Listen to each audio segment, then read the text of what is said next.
একটি বশীকরণ আছে, শক্তিশালী বশীকরণ, যে বশীকরণটি অমাবস্যা অথবা পূর্ণিমা রজনীতে করতে হয়। অর্থাৎ এই বশীকরণটি যদি আপনি করলে অমাবস্যা রজনী লাগবে অথবা পূর্ণিমা রজনী লাগবে। কিন্তু এই বশীকরণটি খুবই শক্তিশালী। এই বশীকরণটি কাদের মধ্যে, আমি আপনাদেরকে বলছি, কোনো ব্যক্তি আপনাকে কখনোই ভালোবাসবে না, বা তার মন আপনার জন্য পাথর, অর্থাৎ তার মনে আপনার জন্য কোনো জায়গা নেই, এমন ব্যক্তির জন্য আপনি অমাবস্যা রজনীতে বশীকরণ করতে হবে। তো কোন তাবিজের মাধ্যমে করবেন এবং কোন টোটকার মাধ্যমে করবেন, সম্পূর্ণ প্রসেসটি আজকের এই ভিডিওতে দেখাবো এবং নিয়মটিও বলে দিব।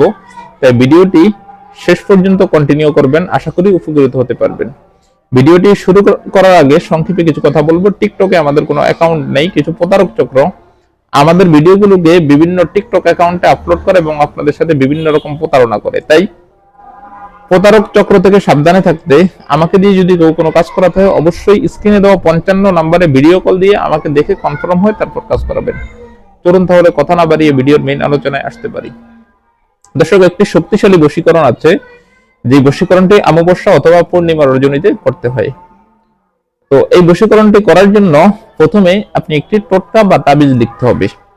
এই টোটকা বা তাবিজটি কিভাবে লিখবেন আমি এখন আপনাদেরকে ওই বিষয়টি প্রসেসিং সহ দেখাবো। প্রথমে আপনি তাবিজটি লেখার জন্য ঘর কিভাবে অঙ্কন করবেন, নকশা কিভাবে আঁকবেন ও বিষয়টি দেখাবো।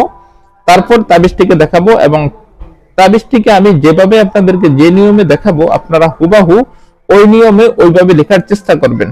আর তাবিজটি লেখার সময় অবশ্যই লাল কালি ব্যবহার করবেন, তবে মেশকো জাফরান আম্বরের কালি হলে সবচেয়ে ভালো হয়।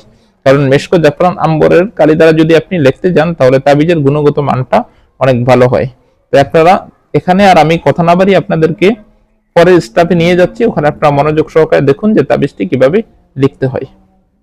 যে তাবিজটির মাধ্যমে আপনারা অমাবস্যা অথবা পূর্ণিমা রজনীতে যে কোনো কাউকে বশ করবেন, সেই তাবিজটি হচ্ছে এটি।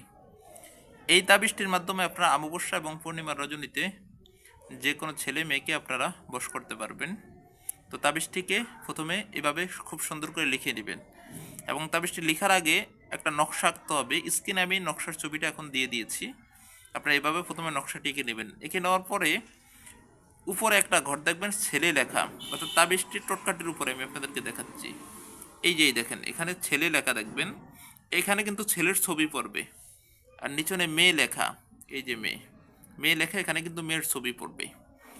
আর ছেলের নামের জায়গায়, এই যে দেখেন ছেলের নামের জায়গায় ছেলের নাম, এখানে ছেলের পিতার নাম, ছেলের মাতার নাম, মেয়ের নাম, মেয়ের মায়ের নাম।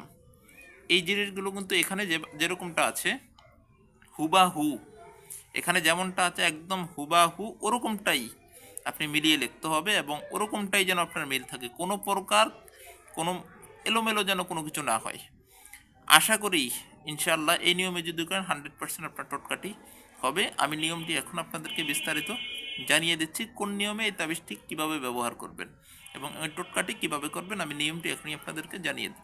এতক্ষণ আপনারা দেখেছেন যে যেই টোটকাটির মাধ্যমে আপনারা অমাবস্যা রজনী অথবা পূর্ণিমা রজনীতে কাউকে শক্তিশালী বশীকরণ করবেন, ওই টোটকাটি আপনাদেরকে এতক্ষণ আমি দেখাইছি।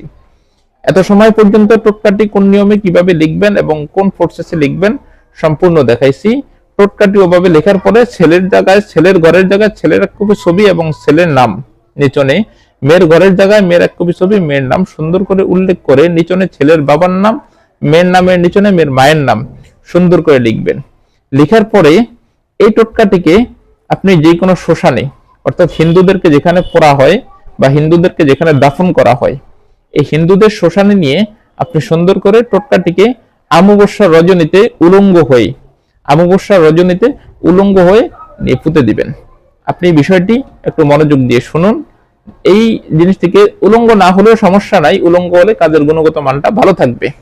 তো এই জিনিসটিকে আপনি হিন্দুদের শ্মশানে নিয়ে অমাবস্যা অথবা পূর্ণিমার রজনীতে রাতের কোন সময়টা গাড়বেন, যখন একদম রাত গভীর হয়, চারিদিকে নিঝুপ হয়ে যায়, এমন সময়টা গাড়বেন। আশা করি ইনশাআল্লাহ 100% আপনি অল্প সময়ের মধ্যে, তো বলতেছিলাম যে অল্প সময়ের ভিতরে তাহলে আপনি খুব সহজে বশীকরণ করতে পারবেন। এখন আপনাদের মনে একটি প্রশ্ন, হুজুর তাহলে আপনি কি আমাদের কাজগুলো এভাবেই করেন? এই প্রশ্নের উত্তরে আমি বলবো না ভাই, আপনাদের কাজগুলো আমি এভাবে করি না। আপনাদের কাজগুলো আমি এমন কিছু কাজের মাধ্যমে করি যে কাজগুলো অনলাইনে আনা সম্ভব হয় না বাংলাদেশের আইনগত কিছু সমস্যার কারণে। আমি আরো অনেক শক্তিশালী এবং পাওয়ারফুল জিনিস দ্বারা আপনাদের কাজগুলো করি, কিন্তু ওই পাওয়ারফুল জিনিসগুলো অনলাইনে আনা সম্ভব না আইনগত কিছু আদেশ এবং নিষেধের কারণে।